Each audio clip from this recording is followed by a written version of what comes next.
यहां पर भी तो अगर काशी में काशी विश्वनाथ धाम का कॉरिडोर बनता है, अगर प्रयागराज में कुंभ का कॉरिडोर बनता है, अयोध्या में अयोध्या धाम का कॉरिडोर बनता है, तो हमारे बरेली में भी नाथ कॉरिडोर को हम आज फाइनल स्वरूप देने के लिए ही बरेली में आए हैं।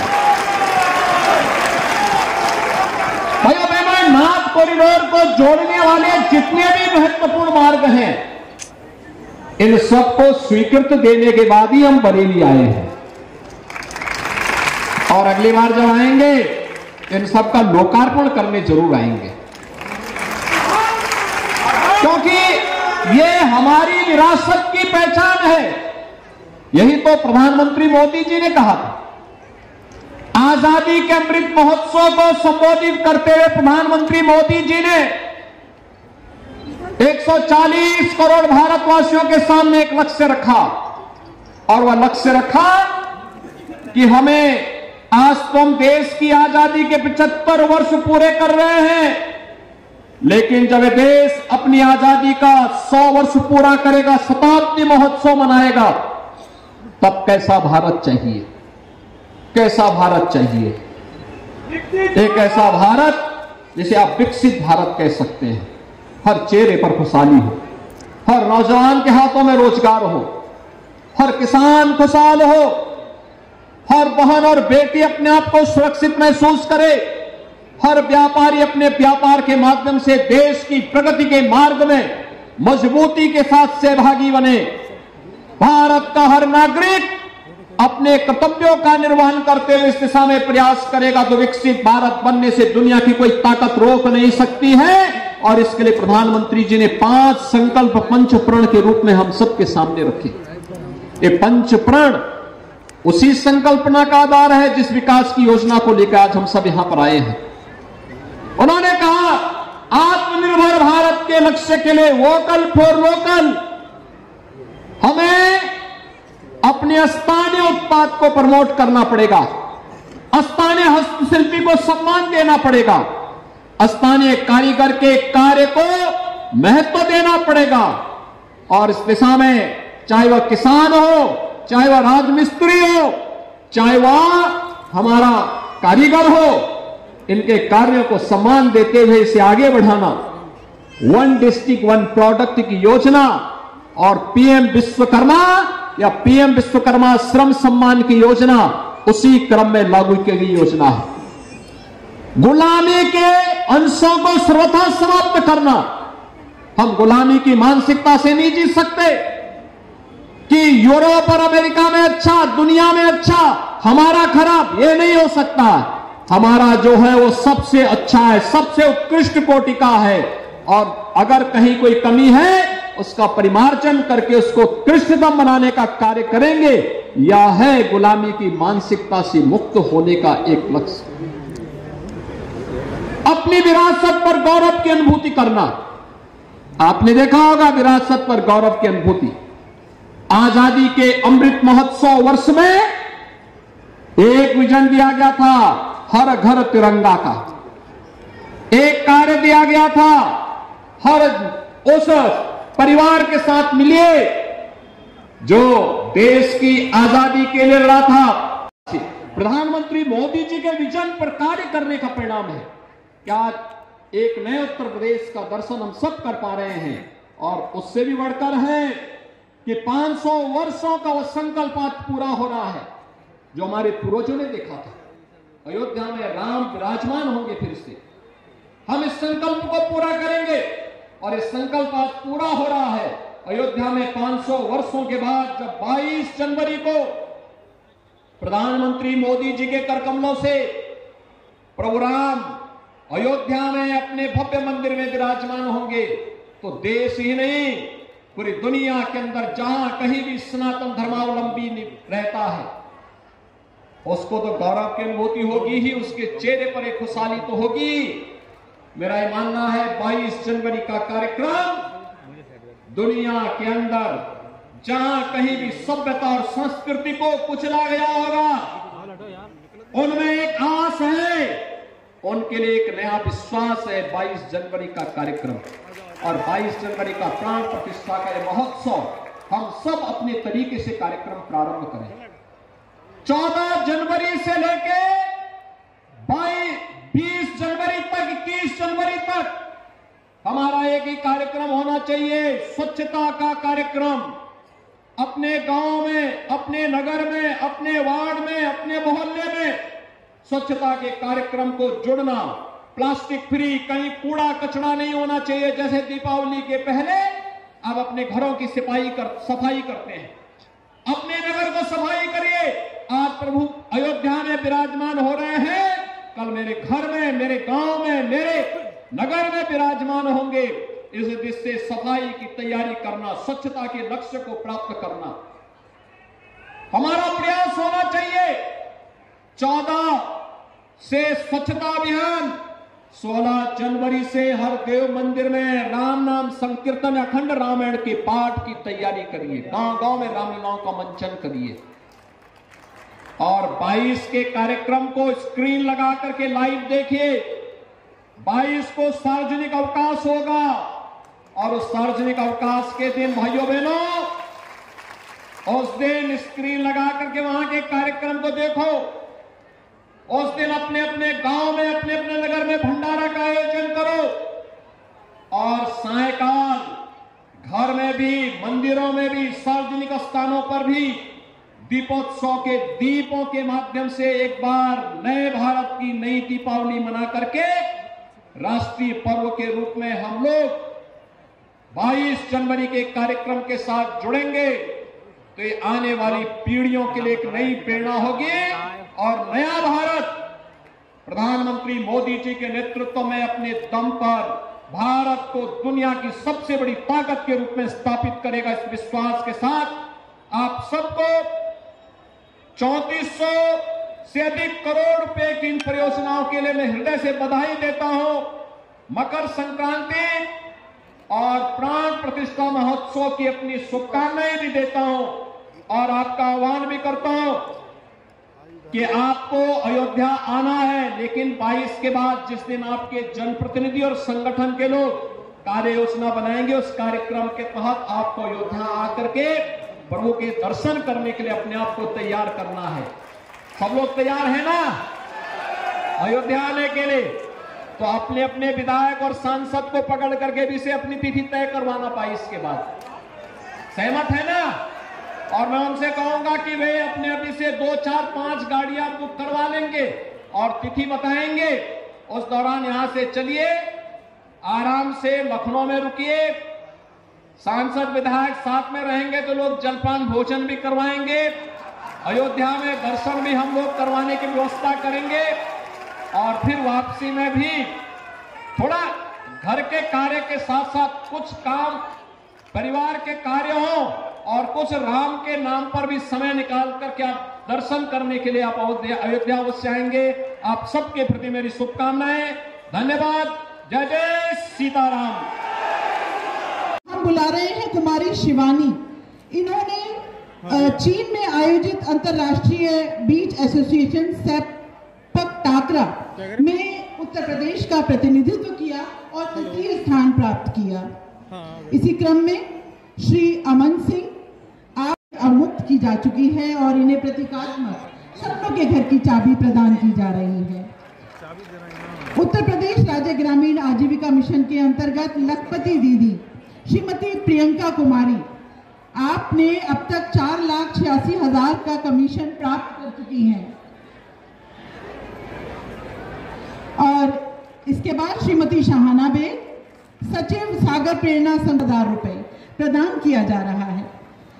प्रधानमंत्री आयुष्मान योजना के अंतर्गत जन आरोग्य योजना में लक्ष्मी आशा, इन्होंने 1100 कार्ड बनवाए हैं, अपना सहयोग प्रदान किया है इस योजना के अंतर्गत। और इसकी लाभार्थी दोनों आंखों का मोतियाबिंद का ऑपरेशन इस योजना के अंतर्गत निःशुल्क हुआ है।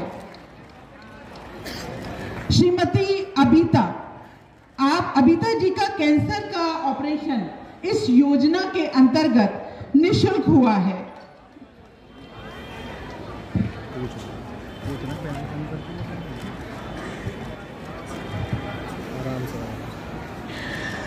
और अब पीएम स्वनिधि योजना के अंतर्गत श्री आपको ये चाय नाश्ता का ठेला लगाते हैं और आपको पीएम स्वनिधि योजना के अंतर्गत 50,000 का ये डमी चेक दिया जा रहा है।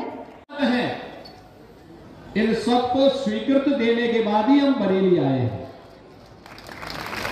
और अगली बार जब आएंगे इन सबका लोकार्पण करने जरूर आएंगे, क्योंकि ये हमारी विरासत की पहचान है। यही तो प्रधानमंत्री मोदी जी ने कहा था। आजादी के अमृत महोत्सव को संबोधित करते हुए प्रधानमंत्री मोदी जी ने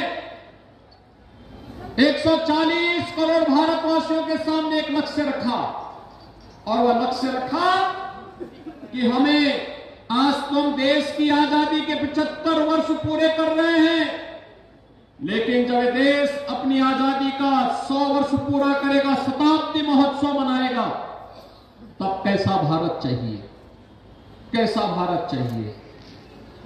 एक ऐसा भारत जिसे आप विकसित भारत कह सकते हैं। हर चेहरे पर खुशहाली हो, हर नौजवान के हाथों में रोजगार हो, हर किसान खुशहाल हो, हर बहन और बेटी अपने आप को सुरक्षित महसूस करे, हर व्यापारी अपने व्यापार के माध्यम से देश की प्रगति के मार्ग में मजबूती के साथ सहभागी बने। भारत का हर नागरिक अपने कर्तव्यों का निर्वहन करते हुए इस दिशा में प्रयास करेगा तो विकसित भारत बनने से दुनिया की कोई ताकत रोक नहीं सकती है। और इसके लिए प्रधानमंत्री जी ने 5 संकल्प पंच प्रण के रूप में हम सबके सामने रखे। ये पंच प्रण उसी संकल्पना का आधार है जिस विकास की योजना को लेकर आज हम सब यहां पर आए हैं। उन्होंने कहा को जमीनी धरातल पर उतारने के साथ ही कितना लाभ लोगों को प्राप्त हुआ है उसको जानने और वह मेरी कहानी मेरी जुबानी के माध्यम से अपनी सफलतम कहानी को जनता जनार्दन के सामने कहे और जिसको योजना का लाभ मिला वह कहेगा, जिसको नहीं मिला है उसका भी रजिस्ट्रेशन हो करके उसको भी आने वाले समय में हम 100% सिचुएशन के लक्ष्य को प्राप्त करने की दिशा में कार्य करेंगे। यही विकसित भारत संकल्प यात्रा का पूरा को पूरा वह मोदी जी का विजन है जो बिना भेदभाव के शासन की योजना को हर नागरिक तक पहुंचाने का लक्ष्य रखा गया है। भाइयों बहनों, यहां चेहरा देख करके योजनाएं नहीं दी जाती है। वही तो बोल रहा हूं। अगर विकास गाजियाबाद और नोएडा में होगा, वाराणसी और गोरखपुर में होगा, प्रयागराज और लखनऊ में होगा, तो बरेली को उस विकास से कोई वंचित नहीं कर सकता है।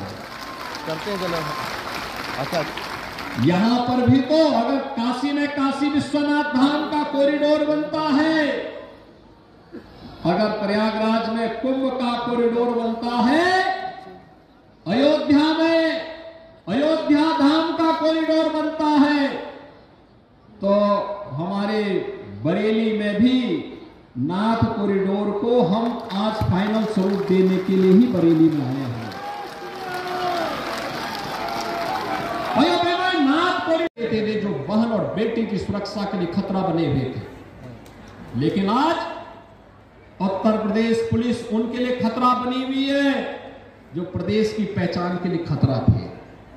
आज उनको गले में तख्ती लटका करके जाना होता है कि साहब एक बार जान वापस दो, बस आगे से कोई कुछ भी शरारत नहीं करेंगे। आज हर लक्ष्य में हर व्यक्ति कहीं भी आप जाइए, उत्तर प्रदेश से बाहर आप जाइए, आज आप बोलिए उत्तर प्रदेश से है, हर व्यक्ति के चेहरे में खुशी देखने को मिलती है कि उत्तर प्रदेश, वाह, उत्तर प्रदेश देश का सबसे प्रोग्रेसिव प्रदेश के रूप में स्थापित हो रहा है। भाइयों बहनों, यह आप सबके आशीर्वाद से प्रधानमंत्री मोदी जी के विजन पर कार्य करने का परिणाम है कि आज एक नए उत्तर प्रदेश का दर्शन हम सब कर पा रहे हैं। और उससे भी बढ़कर है कि 500 वर्षों का वह संकल्प आज पूरा हो रहा है जो हमारे पूर्वजों ने देखा था। अयोध्या में राम विराजमान होंगे फिर से, हम इस संकल्प को पूरा करेंगे और इस संकल्प आज पूरा हो रहा है। अयोध्या में 500 वर्षों के बाद जब 22 जनवरी को प्रधानमंत्री मोदी जी के करकमलों से प्रभु राम अयोध्या में अपने भव्य मंदिर में विराजमान होंगे तो देश ही नहीं पूरी दुनिया के अंदर जहां कहीं भी सनातन धर्मावलंबी रहता है उसको तो गौरव की अनुभूति होगी ही, उसके चेहरे पर एक खुशहाली तो होगी। मेरा यह मानना है 22 जनवरी का कार्यक्रम दुनिया के अंदर जहां कहीं भी सभ्यता और संस्कृति को कुचला गया होगा उनमें एक आस है, उनके लिए एक नया विश्वास है। 22 जनवरी का कार्यक्रम और 22 जनवरी का प्राण प्रतिष्ठा का महोत्सव हम सब अपने तरीके से कार्यक्रम प्रारंभ करें। 14 जनवरी से लेके 20 जनवरी तक 21 जनवरी तक हमारा एक ही कार्यक्रम होना चाहिए, स्वच्छता का कार्यक्रम। अपने गांव में, अपने नगर में, अपने वार्ड में, अपने मोहल्ले में स्वच्छता के कार्यक्रम को जुड़ना, प्लास्टिक फ्री, कहीं कूड़ा कचरा नहीं होना चाहिए। जैसे दीपावली के पहले अब अपने घरों की सफाई करते हैं, अपने नगर को सफाई करिए। आज प्रभु अयोध्या में बद्री केदारनाथ का पवित्र धाम हो, महाकाल का महालोक हो, या फिर 500 वर्षों के बाद अयोध्या में भगवान राम के भव्य मंदिर के निर्माण का कार्य हो, यह भारत की विरासत का ही सम्मान का कार्य है। भाइयों बहनों, भारत के विरासत का सम्मान कोई सोचता था अयोध्या, लोग अयोध्या के नाम लेने से ही अपने आप को संकोच करते थे, भयभीत होते थे। लोगों में ऐसे लगता था जैसे अयोध्या का नाम लेंगे तो पता नहीं कहां से करंट लग जाए। लेकिन भाइयों बहनों, आज पूरी दुनिया अयोध्या आना चाहती है और ये हम सब सौभाग्यशाली अपने आप को मानते हैं कि भाइयों बहनों, यानी 500 वर्षों से जो लंबा संघर्ष चला, आज प्रधानमंत्री मोदी जी के नेतृत्व में अगर नया भारत का नया उत्तर प्रदेश है तो नए उत्तर प्रदेश में त्रेता युगीन अयोध्या के दर्शन भी आपको करने को अब मिल जाएंगे। अयोध्या की जितनी भी परियोजनाएं थी उन परियोजनाओं का लोकार्पण हम लोगों ने प्रधानमंत्री मोदी जी के करकमलों से 30 दिसंबर को संपन्न कर दिया है और अब 22 जनवरी को भगवान राम के भव्य प्राण प्रतिष्ठा कार्यक्रम की तैयारी चल रही है। कल ही मैं अयोध्या में था, जहां अयोध्या में पहले एक गाड़ी नहीं चल पाती थी, आप 4 लेन की कनेक्टिविटी दे दी। जहां अयोध्या में पहले हवाई जहाज की बात तो बहुत दूर थी, आज वहां पे यानी सिंगल यानी मीटर गेज था रेल का, आज डबल यानी ब्रॉड गेज के साथ डबल लाइन वहां पहुंच चुकी है। एयर कनेक्टिविटी के लिए एयरपोर्ट बन चुका है। ये सभी कार्यक्रमों का लोकार्पण प्रधानमंत्री जी ने 30 दिसंबर को कर दिया है और अभी तो वाटरवे के साथ भी जोड़ने की तैयारी चल रही है। वाटरवे के साथ भी इनलैंड वाटरवे, अयोध्या की कनेक्टिविटी बेहतरीन करके जहां से भी कोई अयोध्या श्रद्धा के भाव से आएगा, सम्मान के साथ प्रभु का आशीर्वाद प्राप्त करके जाएगा। यही है विरासत का सम्मान। एकता और एकात्मता के लिए कार्य करना। जो लोग जाति के नाम पर बांटना चाहते हैं, समाज में विश्वमन करना चाहते हैं, इनसे सावधान रहने की आवश्यकता है। ये जातिवाद की राजनीति, परिवारवाद की राजनीति, विभाजन की राजनीति उत्तर प्रदेश के सामने, यहां के नौजवानों के सामने, उत्तर प्रदेश के नागरिकों के सामने पहचान का संकट खड़ा किया था और आज हमें सावधान होकर के विकास के बारे में सोचना है, विरासत के बारे में सोचना है, आने वाली पीढ़ी के उज्जवल भविष्य के बारे में सोचना है। उत्तर प्रदेश को देश की अग्रणी अर्थव्यवस्था के रूप में स्थापित करने के लक्ष्यों को प्राप्त करने की दिशा में कार्य करने के लिए आगे बढ़ना है और इन सब को प्राप्त करने के लिए जो अंतिम संकल्प है वह है हमारे नागरिक कर्तव्य। एक भारत के नागरिक होने के नाते हमारा दायित्व क्या है? मेरा दायित्व होना चाहिए पहला मेरा देश। मैं अपने देश के लिए काम करूंगा, हर काम देश के नाम, हर काम देश के नाम। मेरे साथ बोलेंगे, हर काम देश के नाम। पहला देश, फिर समाज, फिर परिवार और अंत में मैं स्वयं। भारतीय जनता पार्टी इसी बात को कहती है, पहला देश, फिर पार्टी और फिर व्यक्ति का हित अंत में आता है, और उसके लिए कार्य करना, निरंतर प्रयास करना।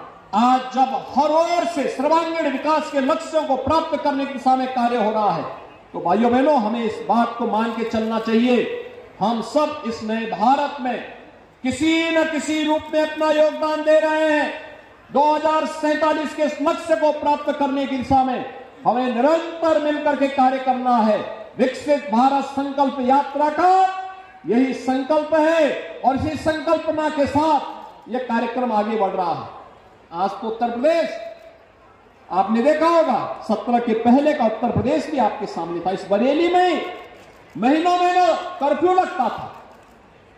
एक बार यहां कर्फ्यू के दौरान जब यहां के कार्यकर्ताओं ने मुझे कहा, मैं सांसद था, और मुझे कहा कि यहां कर्फ्यू लगा करके हमारा ही प्रताड़ना हो रहा है, तो मैंने भी कार्यक्रम बनाया कि घरों में ही कर्फ्यू लग जाएगा, अब कोई कर्फ्यू की बात नहीं करेगा। भाइयों बहनों, यही है नया उत्तर प्रदेश। बरेली में कर्फ्यू, रामपुर में कर्फ्यू, मुरादाबाद में कर्फ्यू, अलीगढ़ में कर्फ्यू, सहारनपुर में कर्फ्यू, मेरठ, बुलंदशहर, मुजफ्फरनगर में तो कई महीनों तक कर्फ्यू लगा था। लेकिन आज कर्फ्यू नहीं लगता है, आज कर्फ्यू की जगह कावड़ यात्रा निकलती है शानदार तरीके से। शंख और घड़ियाल बजाते हुए कर्फ्यू यात्रा को समाप्त करते हुए हमने कावड़ यात्रा में बदल दिया, और यही नया उत्तर प्रदेश है। पहले रोजगार के नाम पर एक परिवार किसानों के भविष्य के साथ खिलवाड़ करता था, और अंततः कोर्ट को नियुक्ति में स्टे देना होता था। हमने पिछले 6 वर्ष में भाइयों बहनों 6 लाख नौजवानों को सरकारी नौकरी दी है। 1,75,00,000 से अधिक नौजवानों को निजी क्षेत्र में नौकरी दी है। लाखों नौजवानों के लिए रोजगार दिए हैं। 96 लाख एमएसएमई यूनिट जो दम तोड़ रहा था, अंतिम सांसें ले रहा था, उसे पुनर्जीवित करके देश का एक ब्रांड बनाया है। आज ओडीओपी की बात, 1 डिस्ट्रिक्ट 1 प्रोडक्ट की बात पूरे देश के अंदर हो रही है। पहले बेटी स्कूल नहीं जा पाती थी, बहनें मार्केट नहीं जा पाती थी, क्योंकि जिन लोगों की सरकारें थी वे उन शरारती तत्वों को प्रश्रय देते थे जो बहन और बेटी की सुरक्षा के लिए खतरा बने हुए थे। लेकिन आज उत्तर प्रदेश पुलिस उनके लिए खतरा बनी हुई है जो प्रदेश की पहचान के लिए खतरा थी। आज उनको गले में तख्ती लटका करके जाना होता है कि